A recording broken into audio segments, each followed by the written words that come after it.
My girlfriend said, "I need space, let's just be friends." I replied, "Sure." Then I removed her name from joint subscriptions, reclaimed her car keys, and changed our Netflix password. 72 hours later, she was knocking desperately on my door. I, 32 male, am sitting in a quiet apartment for the first time in 4 years. It's strange. Not bad, just quiet. 2 nights ago, my girlfriend of 4 years, Alara, 29, sat me down on the sofa we picked out together. She had that look on her face, the one that's both serious and distant. My stomach dropped. "I think we need to talk," she started. Cliché, I know. She went on for about 10 minutes, talking about her personal growth, feeling stifled and needing to find herself again. It was a well-rehearsed speech, full of therapy speak and vague platitudes. The bottom line was delivered with a soft, almost pitying smile. "I think we should just be friends. I need some space." I've seen this movie before. I've read the Ada posts. The classic move here is to get emotional, to plead, to ask what I did wrong. I felt the sting, don't get me wrong. It felt like a punch to the gut. But looking at her, seeing the rehearsed sincerity, something in me just clicked into place. This wasn't a negotiation, it was a declaration.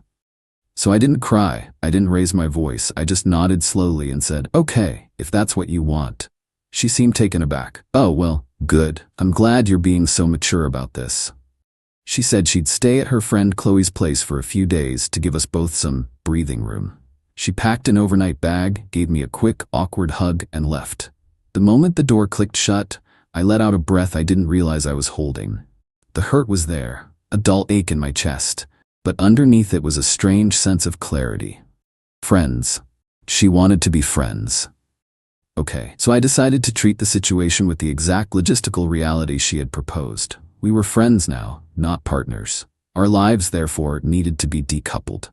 I'm a methodical person. I like lists. I opened my laptop and made one.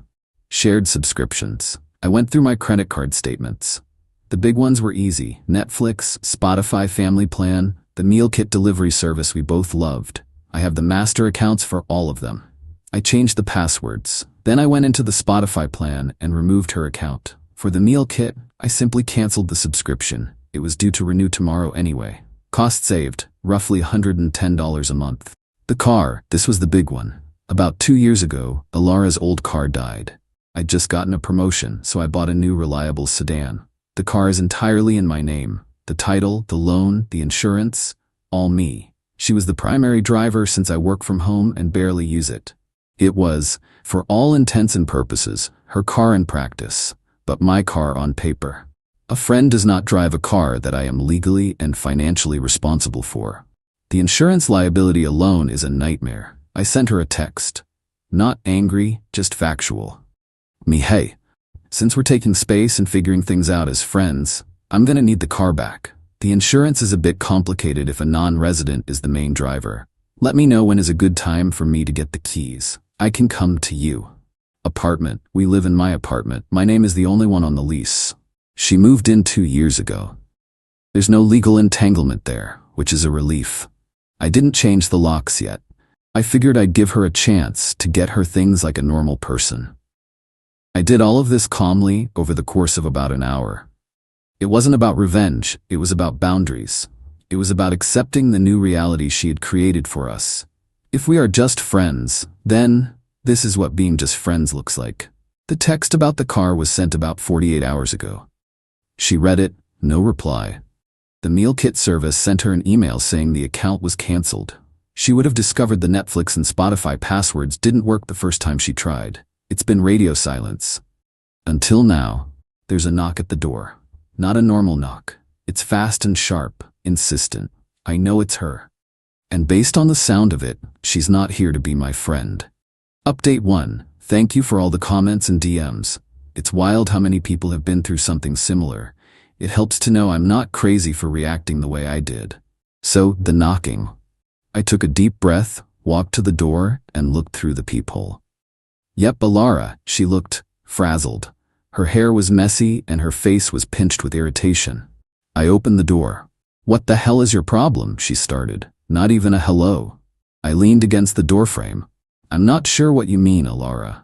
My Spotify logged me out mid-song. Netflix won't work, and you're demanding the car back?" What are you doing? I kept my voice even. I'm doing what you asked. You said you wanted space, that you wanted to be friends. Friends don't share streaming accounts or pay for each other's cars. I'm just tidying things up. She stared at me, her mouth slightly open, as if I'd just started speaking a different language. Tidying things up? I said I needed space, not that you should blow up our entire life. I needed that car for work tomorrow. I understand it's inconvenient, I said, and I genuinely did. But the car is my property and my liability. I can't have someone who doesn't live here be its primary driver. It's an insurance thing. You can get your stuff from the apartment whenever you'd like. Just give me a heads up so I can be here. This is where the entitlement really came out. My stuff? We live here, and that's my car. You bought it for me. I bought it while we were in a committed relationship, I corrected her gently. That relationship is now over, according to you. We're friends. This is me, treating you like a friend. She threw her hands up in the air. This is ridiculous. This isn't how you treat a friend. This is petty and vindictive. My God, Leo was right about you. Bingo, the name hung in the air. Leo, her work friend. The one she'd been having after-work drinks with a little too often for the past 2 months. The one whose name popped up on her phone at all hours.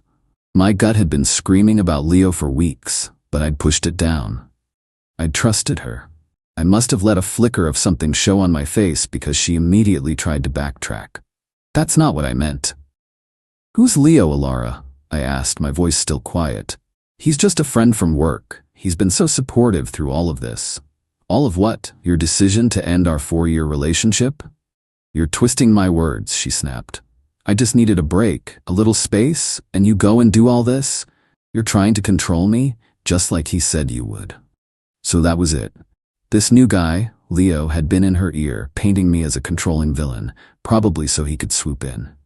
And Alara, wanting the thrill of a new romance without giving up the comfort and stability I provided, had concocted this let's be friends plan. She thought she could put me on a shelf, keep using my car, my apartment, my money, while she test drove a new relationship. The sheer audacity of it was breathtaking. I held out my hand. The car keys, Alara. She looked from my hand to my face, her eyes filled with disbelief and rage. She actually scoffed. No, I need it. I'll ask you one more time nicely. Please give me the keys to my car. She crossed her arms. And what are you going to do if I don't? Call the cops. That would be a great look for you. I didn't even blink. Okay. I pulled out my phone. I didn't dial 911. I opened my car's official app on my phone. I located the car. It was parked right down the street. And with 3 taps, I remotely locked the doors and activated the alarm. The car's horn started blaring, a piercing, relentless sound in the quiet evening. Her eyes went wide. People on the street turned to look. What did you do? She shrieked. The car is now locked and the alarm is on. It will continue until I turn it off. The next thing I can do is report it stolen. It's in my name, remember? They'll find you with it, and that will be a very awkward conversation for you to have. So, for the last time, the keys. She stared at me, her chest heaving. The car alarm was still wailing down the street. Defeated and utterly humiliated, she dug into her purse, her movements jerky and angry. She slammed the keys into my palm. I tapped my phone and the alarm stopped. The sudden silence was deafening. Now, I said, my voice cold, you need to get your things. You have 48 hours to schedule a time with me. After that, I'm changing the locks. She just stared at me with pure hatred. Without another word, she turned and stormed off down the sidewalk. I watched her go, then closed the door. My hands were shaking, not from fear, but from adrenaline. This wasn't just a breakup anymore. This was something else entirely. And I had a feeling it was far from over. Update 2. The last week has been a masterclass in escalating entitlement and delusion. I feel like I'm a character in a movie I never auditioned for. The 48-hour deadline came and went. Alara didn't call, didn't text, just silence. So as promised, I called a locksmith and had the locks on my apartment changed. It cost me $250, but the peace of mind was priceless. I also installed a small, discreet security camera in my living room, pointing at the front door. A little voice told me it would be a good investment. That little voice was right. The day after I changed the locks, the first dirty trick happened. I got a call from my credit card company's fraud department. Apparently, someone had tried to report my card as stolen. They went through the automated system, but because some security questions were answered incorrectly, it was flagged for review. I confirmed the card was in my possession, and they added extra security notes to my account. Trick number 2 was far more serious and happened 2 days later. I got a calendar invite for a mandatory meeting from HR. The subject was just follow-up conversation. My boss, Mark, and a woman from HR, named Susan, were on the invite. My stomach twisted into a knot. I walked into the small conference room and they were both there, looking serious. This wasn't going to be a casual chat. Susan started, her voice neutral and professional. "Thanks for coming in. We've received an anonymous communication that contains some serious allegations regarding your conduct outside of work. Under company policy, we are obligated to make you aware of it and discuss it." She turned her laptop around. It was an email from a burner account sent to her and Mark. It painted me as unstable, controlling, and prone to aggressive outbursts, and claimed I was harassing my former partner. It was clearly designed to make me look like a workplace liability. My blood ran cold, but I forced myself to remain calm. I read it, took a breath, and looked at them. "Susan, Mark, this is deeply mortifying," I began. "My girlfriend and I broke up last week. It has not been amicable. This email is a malicious and false retaliation from her because I took back my car and canceled shared subscriptions after she ended things. The person described in that email is not me." Mark, who had been quiet, leaned forward. "Susan, I've managed this man for 4 years. He's one of my most level-headed team members. We've had stressful deadlines and difficult clients, and I have never seen anything but professionalism from him. This email is the complete opposite of the employee I know." Susan nodded, listening. She looked back at me. "Do you believe this will escalate further? Is there any risk of this spilling into the workplace?" "No," I said firmly. "I have taken steps to secure my home and finances. I believe this was an act of desperation on her part. It will not happen again, and it will certainly not affect my work." Susan closed the laptop. "Okay, we are documenting this incident and your response. Given your work history and Mark's testimony, we are considering this a malicious personal matter. We see no reason for further action at this time, but we wanted to be transparent. The Employee Assistance Program is available if you need support." I left that meeting feeling rattled, but relieved. She had tried to attack my livelihood. This wasn't a game anymore. That night, my new camera paid for itself. At around 11 p.m., I got a motion alert on my phone. I opened the live feed and watched, my heart pounding, as the doorknob to my apartment slowly turned. Someone was trying to use a key. It jiggled, then stopped.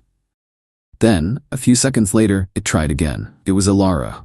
When the key didn't work, she just stood there for a full minute, staring at the door before leaving. I saved the footage. This was the final straw. She had tried to mess with my job. She tried to enter my home. This was no longer about being the bigger person. This was about self-preservation. I needed something decisive, something that would sever the last tie and expose the truth in a way she couldn't twist. And then I remembered her parents. Alara's parents, David and Karen, are good people. Old school, practical, no-nonsense types. They always liked me. When I bought the car, they had generously given us, as a couple, $5,000 towards the down payment. It was a gift given under the pretense of supporting our future together. I hesitated. This felt like crossing a line, but she had crossed so many more. I composed a text to her father, David. Me, "Hi David, hope you and Karen are well. I'm writing because, as you may or may not know, Alara and I have ended our relationship. I'm making arrangements to sell the sedan, and I wanted to make sure I returned the $5,000 you both so generously contributed to it. It doesn't feel right for me to keep it under the circumstances. What's the best way to get that money back to you?" I hit send. My phone lit up less than 5 minutes later. "David, what are you talking about? Alara told us you two were just having a small fight. Give me a call." I took a deep breath and dialed. The game was about to change. Final update. It's over. Truly, finally over. The last few weeks have been a slow-motion detonation, and I'm just now emerging from the blast radius. The phone call with David was tense. I laid everything out calmly and factually. The breakup, The car, the subscriptions, the email to my boss, and finally the video of her trying my door. I offered to send him the proof. There was a long pause. "Karen and I are coming down," he said, his voice strained. "We need to understand what's going on. We'll be there tomorrow." The next day, they met me at my apartment. They looked worried and tired. Karen was holding back tears, and David looked grim. They were polite but reserved. I could tell they were torn, wanting to believe their daughter but confronted with my serious accusations. "We just want the full picture," Karen said softly. "Alara is our daughter. She's very upset and says you're misinterpreting everything." "I understand," I said. "Words can be misinterpreted. Videos are harder to argue with." I showed them the footage from my camera on my laptop. I watched their faces as they saw their daughter stealthily trying to use a key on my door late at night. Karen put a hand over her mouth. David's face hardened. "I want to believe there's an explanation for this," David said, though his voice lacked conviction. "Then let's ask her," I suggested. I pulled out my phone. "Why don't you call her? Right now. Put it on speaker." David looked at me, then at his wife and nodded. He dialed Alara. "Hi, Dad?" Her voice came through the speaker, sounding cheerful. Too cheerful. "Alara," David said, his voice flat. "Your mother and I are at my name's apartment." The silence on her end was immediate. "What? Why?" "He's shown us a video of you from last night, trying to get into his apartment with an old key. I need you to explain that to me right now." "What? That's crazy. I was just checking on him. I was worried," she stammered, the panic evident in her voice. "You were worried at 11 p.m. and used a key you shouldn't have, without calling or knocking?" David pressed. "He's twisting things. He's trying to make me look bad. He stole my car," she shrieked, her voice rising to a hysterical pitch. "He's offering to pay us back the $5,000 we gave you for it," David said coldly. "Which is something you failed to mention. Just like you failed to mention you were dumped, not just in a small fight. What is going on, Alara?" Her story completely fell apart live on speakerphone. She started crying, accusing, deflecting. It was a complete train wreck. David finally cut her off. "We will talk about this later. Do not move." He hung up the phone and looked at me, his face etched with a mixture of fury and deep embarrassment. "I apologize," he said. They summoned Alara to the apartment. When she arrived 20 minutes later and saw them, her face went white. The final confrontation wasn't a shouting match. It was an autopsy. Her parents, armed with the facts and her own self-incriminating phone call, calmly took her apart. Her lies about staying with Chloe, about Leo being just a friend, about me being the villain, it all came out. The consequences were quiet and brutal. Her parents told her they were ashamed of her deceit. They demanded she pay them back the $5,000 herself and cut off all other financial support. She was told to arrange removal of her belongings within 48 hours without their help. She was on her own. Alara sat there, hollowed out, the fight completely gone from her. She had built her plan on a foundation of lies, and I had simply knocked out the cornerstone. A professional moving service, which I assume she paid for with a credit card, showed up the next day. She waited in the truck while they quickly and impersonally cleared out her things. The process of selling the car took about 2 weeks. I got a few lowball offers before an online dealership gave me a fair price. They picked it up from my building's parking lot yesterday. The moment the funds cleared, I transferred the $5,000 to David and Karen. David's reply was short. "We are deeply sorry for all of this. We wish you the best. I've blocked Alara, Leo, and anyone connected to them. I have no idea what their situation is, and the most freeing feeling in the world is that I genuinely don't care. The quiet in my apartment is no longer strange. It's peace. It's the sound of a chapter of my life, one filled with drama I never asked for. Finally, mercifully, ending."